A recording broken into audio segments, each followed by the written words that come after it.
வணக்கம். நாம இன்னைக்கு நேரடியா விஷயத்துக்குள்ள போயிடலாம். முதலமைச்சர் விஜய் தலைமையில அமைஞ்சிருக்கிற புதிய அரசாங்கத்தோட அதிரடியான அரசியல் வியூகங்களை தான் நாம இப்ப ரொம்ப விரிவா, அதே சமயம் சுவாரஸ்யமா அலச போறோம். பாத்தீங்களா, இப்போதைய தமிழக அரசியல் களம் அப்படியே ஒரு பிரம்மாண்டமான சதுரங்க வேட்டையா மாறியிருக்கு. அமைச்சரவை விரிவாக்கம், கூட்டணி கணக்குகள், யாருமே எதிர்பார்க்காத ஆதரவுகள்னு ஒவ்வொரு நகரமும் ரொம்பவே நுட்பமா அரங்கேறிட்டு வருது. நாம எந்த ஒரு அரசியல் சார்பும் இல்லாம கிடைச்சிருக்கிற நம்பகமான தரவுகளை வச்சு இந்த ஆட்டம் எப்படி நடக்குதுங்கிறத ரொம்ப தெளிவா புரிஞ்சுக்க போறோம். வாங்க ஆரம்பிக்கலாம். மே 10 முதலமைச்சரா திரு விஜய் பதவியேற்றதிலிருந்து ஏகப்பட்ட அதிரடி மாற்றங்கள்.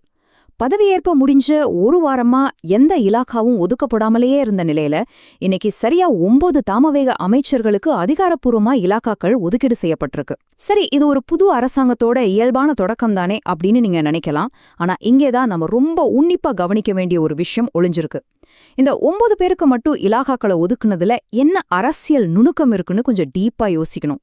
இப்போதே இந்த அரசாங்க கட்டமைப்பை பார்க்கும்போது உங்களுக்கும் கண்டிப்பா ஒரு மிகப்பெரிய கேள்வி எழலாம். மாநிலத்தோட மிக முக்கியமான பவர்ஃபுல்லான பல துறைகளுக்கு ஏன் இன்னும் அமைச்சர்களே நியமிக்கப்படல? அந்த துறைகள் எல்லாம் ஏன் அப்படியே காலியாவே வச்சிருக்காங்க? யோசிச்சு பாருங்க. ஒரு மாநிலத்தை வழிநடத்த தேவையான மிக முக்கியமான துறைகளை சாதாரணமா எந்த ஒரு முதலமைச்சரும் இப்படி காலியா வச்சிருக்க மாட்டாங்க இல்லையா? அப்போ இதுக்கு பின்னால ஏதோ ஒரு மாஸ்டர் பிளான் இருக்குங்கிறது மட்டும் நமக்கு ரொம்ப தெளிவா புரியுது. அது என்ன வியூகம்னு பார்க்கலாமா? இன்னைக்கு ஒதுக்கப்பட்ட துறைகளுக்கும் காலியா இருக்கிற துறைகளுக்கும் உள்ள வித்தியாசத்தை மட்டும் கொஞ்சம் கவனிங்க.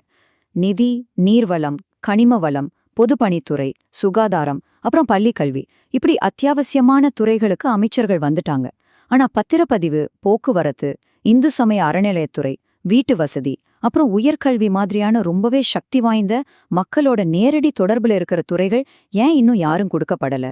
இது ஏதோ தற்செயலா நடந்தது கிடையாதுங்க. இது ரொம்ப ரொம்ப துல்லியமா திட்டமிடப்பட்ட ஒரு அரசியல் செஸ் மூவ். இந்த விடுபட்ட இடங்கள் எப்போ யார வச்சு நிரப்பப்பட போகுதுங்கிறதுல தான் சுவாரஸ்யமே அடங்கியிருக்கு. நம்ப தகுந்த வட்டாரங்கள் என்ன சொல்றாங்கன்னா, இந்த விடுபட்ட துறைகளை நிரப்ப அடுத்த 3 நாளுக்குள்ள ஒரு மிகப்பெரிய அமைச்சரவை விரிவாக்கம் நடக்க போகுதாம்.